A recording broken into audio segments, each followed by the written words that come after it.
Welcome to Lifestyle Solopreneur, the community for entrepreneurs who put lifestyle first. Join your host, Flavia Barris, as she interviews successful lifestyle solopreneurs and shares ideas to help you find the perfect balance between lifestyle, business, and self. Flavia is an attorney, marketing expert, and founder of several online academies. She's been featured in major media, including BBC World News, The Wall Street Journal, The New York Post, ESPN Television, and more. Join us for this episode of Lifestyle Solopreneur.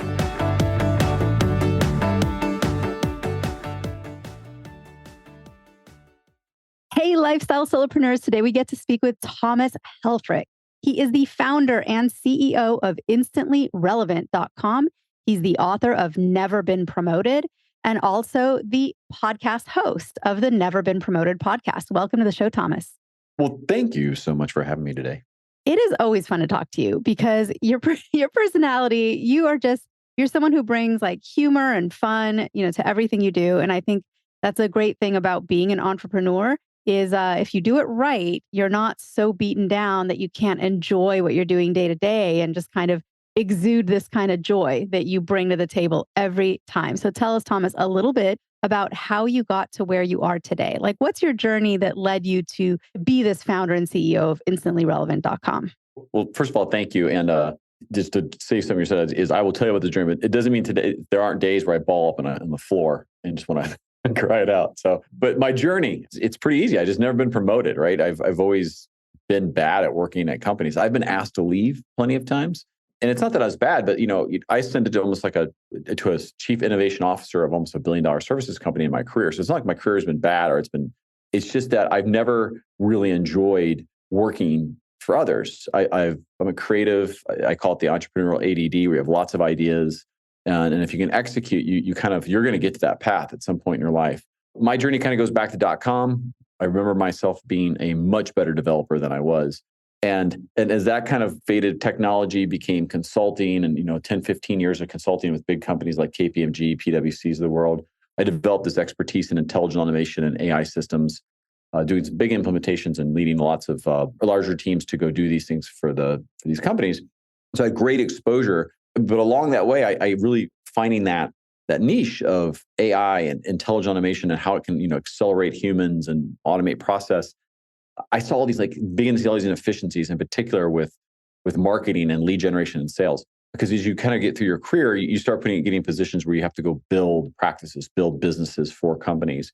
And the thing that I really couldn't stand is I could never count on marketing or that function to consistently produce leads, to produce interest. And so I just ended up solving it myself while working for a company. I just hired my own people on my own dollar, and then was doing it so well that I ended up offering it as a service. And then from there, you kind of get asked to exit a company because you got another company on the side, and there you are. You're in the throes of entrepreneurship after on the heels of COVID. So interesting timing. Oh, interesting time for sure. For all of us, I think life changed in general. I love the title of your book, Never Been Promoted. Is it how-to? Is it a memoir? Is it a cautionary tale? What is that book about and who's it for? Full disclosure, the first version of it is just done in publishing and edit right now. It is the first book. So my idea behind this is it'll be like kind of a chicken soup or a For Dummies series. So there'll be several books. The first one is really 50 lessons of entrepreneurship and life and things I wish I would have known before starting. And it looks at before you become an entrepreneur, or even if you're in the throes of the corporate world and you're just trying to become better, here's a better way to think. And so the book takes you through analogies and business examples, and then my own personal journey of how I feel and what I thought and how the impact was at home with kids, wife, or even with my customers, getting into the kind of personal side of it on an emotional level of how you're going to feel and what you're going to have to deal with beyond the lure of being an entrepreneur. And it'll deal with that, and every chapter ends with some simple strategies you should go implement or consider. I use some quotes and other things kind of tied together, have a little fun with it. But it's kind of 50 independent chapters that any one of them, if you take in consideration and go do, you'll be better at life and you'll be better at being an entrepreneur. And you have a podcast. It's the same name, Never Been Promoted. What kind of podcast is it? Do you interview people? Is it you have some lessons and sort of nuggets of wisdom that you can impart, or what do you use that platform for? Right. Well, the podcast will be partially solo. So where I'm going to discuss parts of the book, some different chapters, some just wisdom nuggets, if you will, just to kind of, you're on your lunch break, you're listening to what else could I consider before I start, start my side hustle or what have you, or get into the entrepreneurial world. And then I'll also be doing a lot of interviews with founders, CEOs, people who've exited, people who are trying to start their own business, just so you get a perspective from real people in the middle of it, what they're thinking about, the challenges they have. Because what I found when I was on this entrepreneurial journey is that as I've met more entrepreneurs and I started working with them and helping them with my company with Instantly Relevant, is that we're all experiencing the same things just in our own ecosystem, and you're not alone. And I've learned so much from other people in the exact same spot I am doing completely a different thing. And we really have helped each other throughout my journey and their journeys to think, to understand it's okay, to understand like, hey, you go from making deep six figures to nothing in a night, and all of a sudden you're on your own, but you're happier. And all the roller coaster rides and the kind of unknowns, and that's going to be on your journey. That is who I'm going to interview, so you could hear it in their words, and we can ask questions and answer some of your things you're worried about, and hopefully dispel some of the things that are kind of maybe roadblocking you from getting out there and starting your own adventure. So what I like about the way you sort of set up your own work life is you believe in shorter work weeks. And for you, your Wednesdays seem to be sort of your free day, your day to do things other than the work tasks. So tell us a little bit about why that came about. Was it intentional? Was it a decision you made at some point? Was it just a necessity? And how is that going? How easy is it to protect that freedom on your calendar? Yeah, that's a fantastic question. One that many entrepreneurs fall victim to is creating a new job for themselves. So, what I do with our company, so my company is a digital marketing lead generation company, right? So the teams are distributed, we're all remote. And what I did with Instantly Relevant in particular was from day one, made it a 4-day work week for everybody. So everyone's supposed to be fully on 4 days, get your stuff done. But there's a 5th day, and the team's worked out the scheduling so the customers are always covered. There's never anybody kind of going, hey, can someone help me? They worked out their own schedules and they shift them around to cover. But the idea is, I think, you go 4 days, it gives you, relative to everyone out in the world, a free work day, if you will, to go learn, to go get errands done, to just relax, just to have a longer weekend, whatever you need. I pick Wednesdays because I like to have 2 really good days of hard work. Wednesdays is my learning day, or I do podcasts, or I'll do whatever I want, go golfing. And then Thursday, Friday, you bust it really, you bust at it really hard and you get it done. And then you have your kind of Saturday, Sunday. So you're kind of chunking your weeks up into more consumable sizes, and you don't burn out. It doesn't mean that I'm not working my butt off and I'm not trying to be lazy, but that same style really works for me to grow, to me to rethink strategies, to do the bigger things. So I'm not working in my job and working on my company more often. And that's a big piece I see a lot of entrepreneurs make, is they're working so much in their job and in their business. They're not working on it. They're not thinking about the strategy. They're what's coming ahead, the challenges, the things, really the big threats, and the SWOT, right? Strengths, the weaknesses, the opportunities and threats. They're not taking that time, and it's because they're too busy doing too many small things. So I've had improved sales. We've had improved efficiencies because I've taken the time to think through the problems and learn new skills. And what are some of those tips you'd have for someone else who does not have a 4-day work week? They have a 7-day work week, and they're just feeling overwhelmed. And, they're like, hey, I got into this entrepreneurship thing because I was going to make my own schedule. But right now my schedule is 24/7. So something's got to give. What are some of the kind of low-hanging fruit that you can help somebody reach out and grab and just to start finding that sanity in their everyday? Yeah, that's a loaded question, but the ones that I'll kind of the top 3 I've seen is a lot of people aren't niched down to a core offering of service or product. And so they're spread too thin on what they're doing, and it's not repeatable. So you really have to, if you're working all the time in your business to deliver or sell or whatever else, you may be victim to that, where you're really just chasing too many things at once. It's not scalable, it's not repeatable. And if you aren't, or it is, and you're not charging enough and you're just not having revenue, so you have to keep chasing it. So really look in hard strategy detail of where your offering is, what you're charging for it, and how much effort and time it takes to deliver it. And because that's a big problem for some people, is they have to keep working because they can't make enough. So that's one. Second, people aren't outsourcing or leveraging technologies correctly. So, you have your core set of offering, you have your core set of things you do for your business and you're good at. You've got to get to the point where you're outsourcing. And it might be, in many cases for us, it's people who need help with marketing, or they're doing accounting, or those types of things learn how to outsource partners with the right value proposition for the right cost, because that should free up your time to focus on those higher value things around your services and customer, retention or account expansion. That's another one. So that's like using AI and some other things like that. We can talk about that deal. The other is you probably are doing a lot of things you don't need to do. So get in the idea of meetings, or, you're not batching your time correctly. So get rid of meetings that are even half value and see if they really impact you. Get rid of doing a million things over an hour and focus on one thing only. Batch your time. If you do podcasts or you're doing your content or whatever you're doing, your outreach or follow-up, bucket it. And it's super important because you'll be way more efficient because that's what your mindset will be in, and let nothing disturb you. Probably the last thing I'd say is if you're working 7 days a week, really look at what it is you've built. And if you can't scale because you're chasing perfection or you can't delegate, these are challenges you're going to have to address.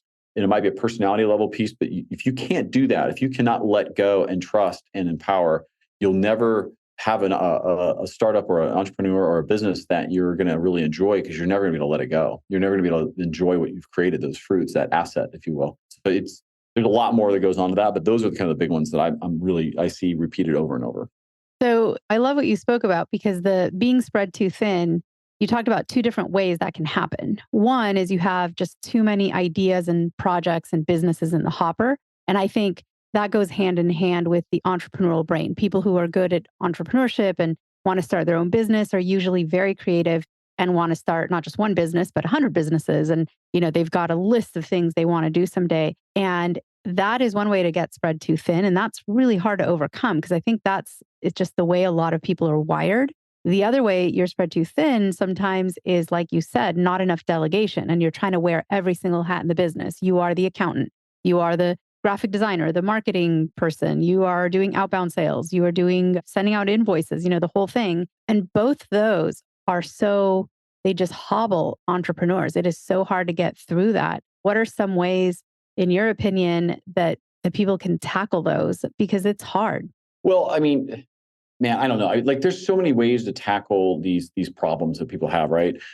Of just being in the weeds too much, right? Do you know what I mean by that? You're so focused on being thin and weeds, and you feel like you have to do everything. At the end of the day, you really, if I don't answer the question, please rephrase this. But I really go back to this. You have to focus on the core, repeatable, niche set of things that make you different, great, and why people buy from you.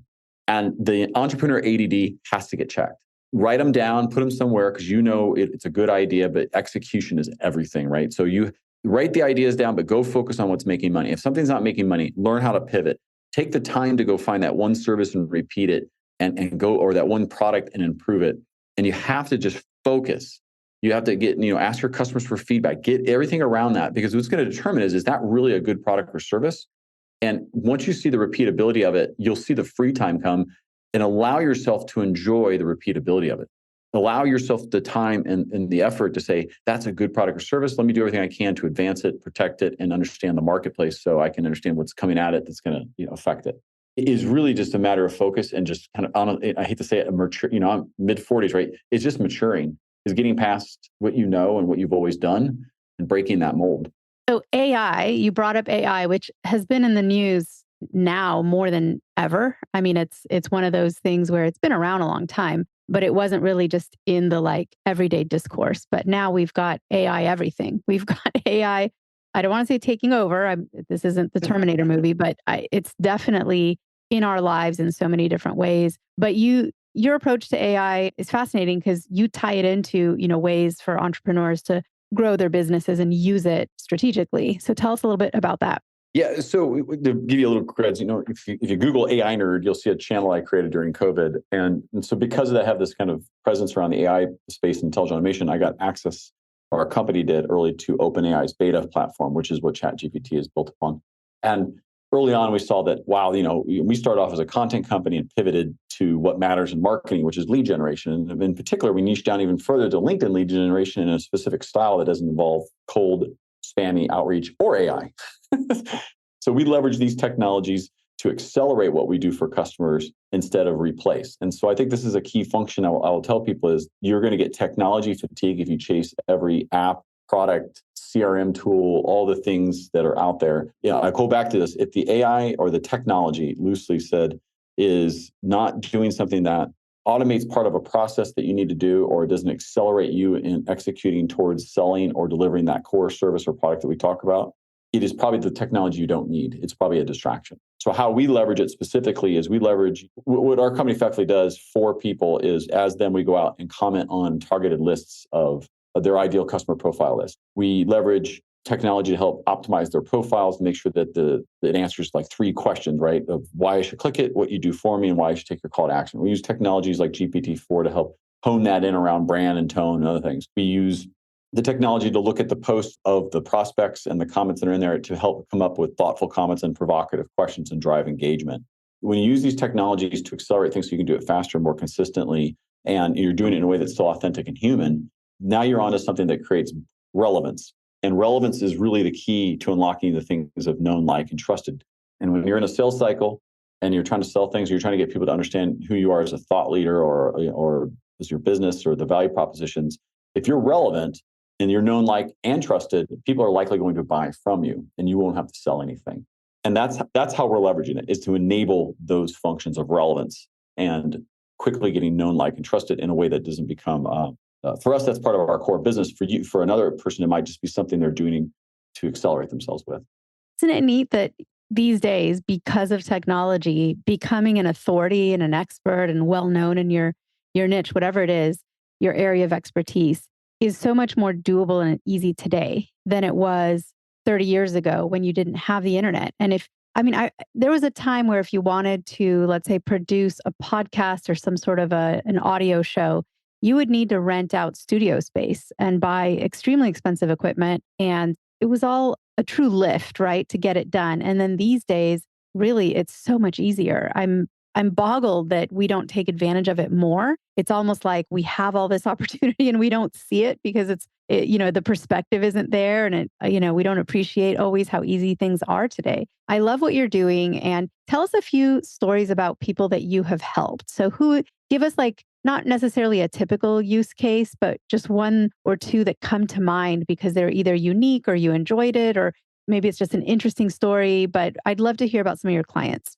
That's fair. Thank you. We're an interesting, one of the gifts I've had in my career is I've never been in any one industry. So in consulting, my gift is, like, you're the SME, right? So whatever your industry you're in, I'm good at getting what I need out of you to help you think better, execute better. So that's brought us a lot of different customers, from an $8 billion unicorn software company to, mom and pop recruiting firm to a cybersecurity company, what have you. One of my favorite ones is in kind of this sales, if you will, and sales world. So I don't want to say the company's name but what they do is they have a bunch of SDRs and they're out selling, right? So service development reps, or think of business development reps.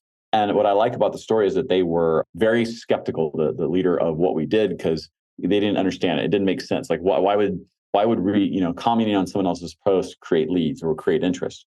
And so what we took them through is this journey, and we started with his profile, is that, hey, listen, what I'm going to do is completely change the nature of how your SDRs interact, and I'll do it through your profile first. So we did it. We went in there, and we went from, he went from being someone who went out and pitched their value, their services, and that kind of typical, the 5 or 10 emails you get a day of, like, hey, we can do this, and here's amazing things we all do. Me, we, right?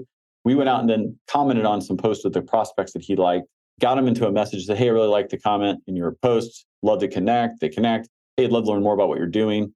And the people were, they increased their inbound meetings by almost like 120%, because there was never a mention of value. There was only a chance to network, to interact. And now, once those people were in a meeting, you still don't sell. He just went in and I said, hey, listen, just ask about them. He did that. And at the end of it, and almost every time, people go, hey, what do you do? And there's when the sales cycle would start for them. I do this. This is what we kind of do. And they can start asking questions back. And now you've established a relationship. So when he did this, he saw this, they turn it on to the SDRs for their company. And now the SDR channel is massively more effective, in the high, 90s percentile of appointment setting, because they rethought about how to even interact with humans. Keep the human touch in this thing. Stop spamming the hell out of people and killing your brand. And when they did that, they're very happy with it, because it's making their brand more positive. It makes people actually enjoy their jobs better, because it's easier for them to connect and then go sell. Selling is hard. A lot of people say that in business, the sales department, and like we mentioned, a lot of entrepreneurs, sales department is the entrepreneur, especially solopreneurs. they do everything, including sales, but sales, it's tough. If someone can sell, which really is all about communication, right? When you're a salesperson who's successful, it's because you communicate well and you know how to build rapport and you're able to deliver the message, the premise of what you're selling in a way that's compelling. But that's a skill that is tough. I mean, when you meet someone and they're a great salesperson, they will never be without a job. They will always be successful for as long as they want to be successful. And I'm just curious for sales, how has the move away from in person and towards the virtual? I mean, you used to have coffee with people, now you do a Zoom. We used to have lunch, now it's a Zoom. We're really moving to this kind of virtual world. Is that changing the landscape for salespeople and also who's good at it? Because there were some people that were just great at taking someone out to lunch and they may not come across as well on video, right? Absolutely. So that nature has changed. There's a negative. So if you're local, I would still encourage you to go out and meet with people because let's call them Gen Xers myself, right? We still appreciate that. But it is also a massively inefficient way to meet people. And so it's going to depend a little on your industry and your sales cycle and what you're doing, if that still makes sense. Because flying over the country to go meet people does help, but it's very expensive. What I see who do well, though, on digital meetings are people who still take the time to get to know somebody, not sell them, actually listen, ask questions, be empathetic and authentic in how they interact. And if you do that, that's the same skill set that works in person. It's just being done at maybe a better scale digitally. Now, when you get established relationship, and I think this is where maybe new sales hunting, and business development versus account expansion.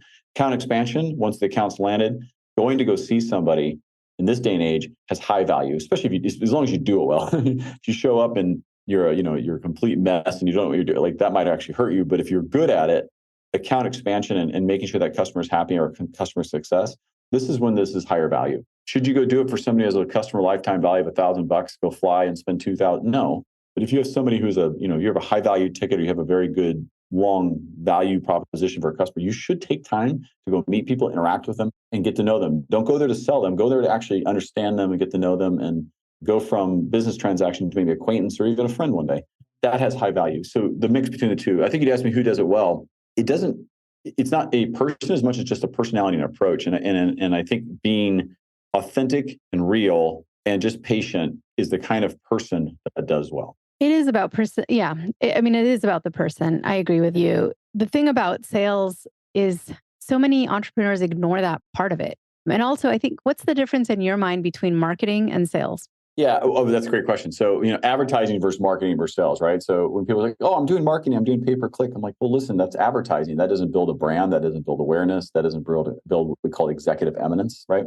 And so marketing, the point of marketing is to produce a lead that can be entered into a sales funnel. And so that handoff, meaning like you've created enough interest in the product's value, what it does for them, the brand awareness. If you're in a sales cycle, let's say for like big government sales or something where people just got to know your brand or a group of people need to know who you are. So when you do the request for proposals, you're not an unknown entity. That's marketing. The sales piece comes when the marketing has given you the opportunity to explain to that prospect what it is you do because they've asked for it. When they have a problem, what we sell solves it. That's where sales takes over. They go into and then becomes like, deal negotiation, contracting, and then from there, kind of account delivery and so on. The marketing brings it to the table. Sales takes it from there and brings them to a customer. So how does someone connect with you if they're loving your philosophies and what you bring to the table with your company? And, you've got this book, this podcast in the works. What's the best place where people can go and get access to all of that? That's a great question. So if you're on LinkedIn, if you search for Thomas AI Nerd Helfrich is a good way to do it. But Thomas Helfrich, you'll connect with me on there. You can always set time from just instantlyrelevant.com. That's my main company. That's where I still meet with customers one-on-one. But I'll give you this special thing. So if people have gotten to this part of the podcast and they text me and they say, hey, I will listen to you on this podcast, and say what the podcast name is, I will actually reply. It'll be me. It really will. If you call me, I won't pick it up because I won't pick it up, an unknown number. But if you text me and say, I heard you on this podcast, I'd love to find time with you, I'll actually drop you my private Calendly link and I'll meet with you. So here's the number. Are you ready? It's US based, so +1 314-954-6900. That's 314-954-6900. That's my personal phone text. You text me, don't call. text, and I'll actually find time to meet with you to hear what's going on with your business or what's going on from your marketing standpoint or whatever I can help you with from an entrepreneurship background. Well, Thomas, you are always so generous with your time, so helpful. And that offer of talking to people one-on-one, it's amazing. So thank you so much for sharing your knowledge here on the show today and for giving so much of yourself. I truly appreciate it. I know the listeners do too. I appreciate you having me as well. Thank you so much. Hey everyone, thank you so much for joining us, and I hope you enjoyed the show. Don't forget to subscribe to this podcast, and if you leave a review on iTunes, I promise I will read every single review.